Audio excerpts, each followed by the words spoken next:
Salam sejahtera di dalam kasih Tuhan Yesus Kristus Kepala Gereja yang memberkati kita pada pagi hari ini. Bapak Ibu yang diberkati oleh Tuhan, kita berjumpa kembali. Dan saya yakin dan saya percaya saudara dan saya dalam keadaan sehat prima, tak kurang sesuatu apapun, karena Tuhan Allah bersama-sama dengan kita. Sekalipun ada banyak pergumulan, ada banyak tantangan, ada banyak kesukaran kita hadapi, tapi kita tahu bahwa Tuhan tidak pernah tinggalkan kita. Dia ada bersama-sama dengan kita, menuntun kita, memelihara kita. Mari kita akan renungkan firman Allah, saudara. Kita akan baca dalam 1 Korintus pasal 10 ayat yang ke-13. Begini bunyi firman Tuhan. Pencobaan-pencobaan yang kamu alami ialah pencobaan-pencobaan biasa yang tidak melebihi kekuatan manusia, sebab Allah setia dan karena itu Ia tidak akan membiarkan kamu dicobai melampaui kekuatanmu. Pada waktu kamu dicobai, Ia akan memberikan jalan keluar kepadamu sehingga kamu dapat menanggungnya. Puji Tuhan.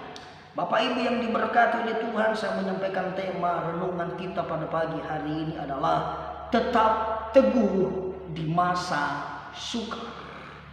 Apapun yang kita alami, apapun yang kita rasakan hari ini, mari kita tetap teguh. Sekalipun kita mengalami kesukaran, sekalipun kita mengalami pencobaan, sekalipun kita mengalami pergumulan hidup, mari kita tetap teguh di dalam Tuhan. Karena kita tahu di dalam Tuhan kita memperoleh kekuatan yang luar biasa. Setiap manusia mengalami namanya pencobaan. Mungkin berbeda-beda saja pencobaan yang kita alami. Masing-masing berbeda-beda pencobaan. Masing-masing berbeda pergumulan yang dihadapinya. Namun setiap manusia pasti mengalami namanya penderitaan, pencobaan, dan kesukaran. Tentunya jangan kita mau terpuruk dengan persoalan. Jangan kita mau terpuruk dengan masalah yang sedang kita hadapi. Tapi mari kita berjuang dan berjuang. Karena kita tahu ketika kita bangkit dari persoalan, maka kita mendapatkan kekuatan yang daripada Tuhan. Lalu apa sikap kita sebagai umat Tuhan? Apa sikap kita sebagai gereja Tuhan dalam menghadapi persoalan, dalam menghadapi kesukaran-kesukaran hidup ini, terlebih di masa sekarang, di akhir zaman ini? Apa sikap kita, saudara? Yang pertama adalah menyadari bahwa pencobaan itu adalah pencobaan biasa. Seringkali kita mengalami pencobaan itu adalah pencobaan yang luar biasa. Seringkali kita berpikir bahwa apa yang saya alami, apa yang saya rasakan hari ini adalah sesuatu yang luar biasa terjadi. Alkitab berkata dalam 1 Petrus pasal 4 ayat 12 berkata, saudara-saudaraku yang kekasih, janganlah kamu heran akan nyala api siksaan yang datang kepadamu sebagai ujian, seolah-olah ada sesuatu yang luar biasa terjadi atasmu. Ini yang sering kita alami, seolah-olah apa yang kita alami hari ini adalah sesuatu yang luar biasa terjadi dalam diri kita. Ada sesuatu yang kita tidak mampu lagi menanggung. Tapi hari ini Tuhan menyadarkan kita, bagaimana kita tetap teguh menghadapi persoalan, menghadapi kesukaran. Sadarilah bahwa pencobaan yang kita alami bukan pencobaan yang luar biasa, tetapi pencobaan yang biasa. Amin, saudara. Ini yang perlu kita sadari, dan ini yang menjadi sikap kita. Yang kedua, mengakui bahwa Tuhan kita lebih besar dari persoalan yang sedang kita alami.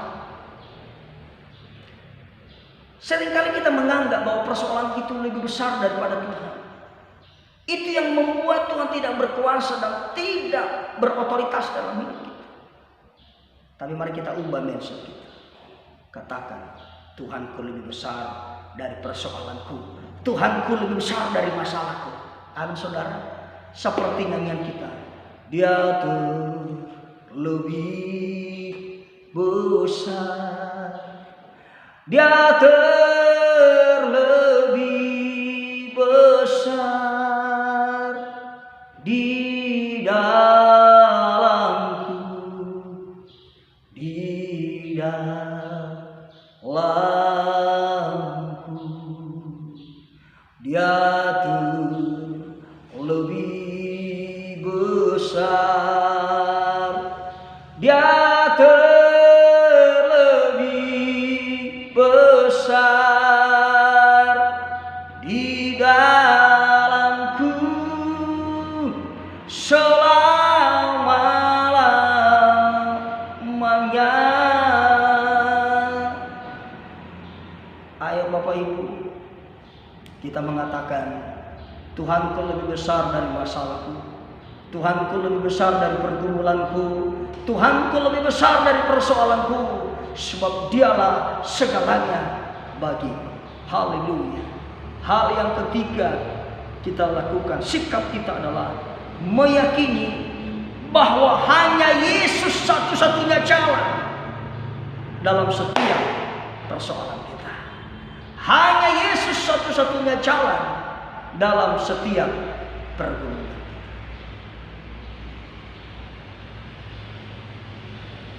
Maka dari itu saudara, sepertinya ini kita berkata, saat tiada jalan hadapi persoalan,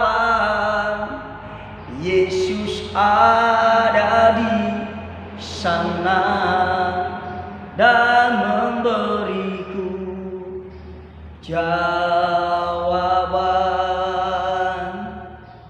Tidak ada jalan keluar, tidak ada solusi selain hanya di dalam Yesus. Tadi ayat pertama yang sudah kita baca saudara, 1 Korintus pasal 10 ayat 13, bahwa Dia akan memberikan jalan keluar kepada kita. Yohanes pasal 14 ayat yang ke-6 berkata, kata Yesus kepadanya, Akulah jalan dan kebenaran dan hidup. Tidak ada seorang pun yang datang kepada Bapa jikalau tidak melalui aku. Jadi tidak ada jalan keluar dalam pergumulan kita, tidak ada jalan keluar dalam setiap masalah kita selain hanya di dalam Tuhan Yesus Kristus. Yakini itu, bahwa Yesuslah satu-satunya jalan dalam pergumulan kita. Yang keempat, terakhir, tetaplah berjaga-jaga dan berdoa. Markus pasal 14 ayat 38 berkata, berjaga-jagalah dan berdoalah supaya kamu jangan jatuh ke dalam pencobaan. Roh memang penurut, tetapi daging lemah. Ketika kita berjaga-jaga dan berdoa, di sana letak kekuatan kita. Yesus memberikan contoh kepada kita ketika Dia menghadapi yaitu pergumulan untuk menanggung penderitaan di atas kayu salib. Apa yang Dia lakukan? Dia pergi ke Taman Getsemani semalam-malaman untuk berdoa. Kenapa? Hanya doalah kekuatan kita sebagai orang percaya. Sebab doa adalah nafas hidup orang percaya. Doa mengubah segala sesuatu. Maka tingkatkanlah cara kita berdoa. Tingkatkanlah hubungan kita kepada Tuhan dengan berdoa, dengan menyembah Tuhan di akhir zaman ini.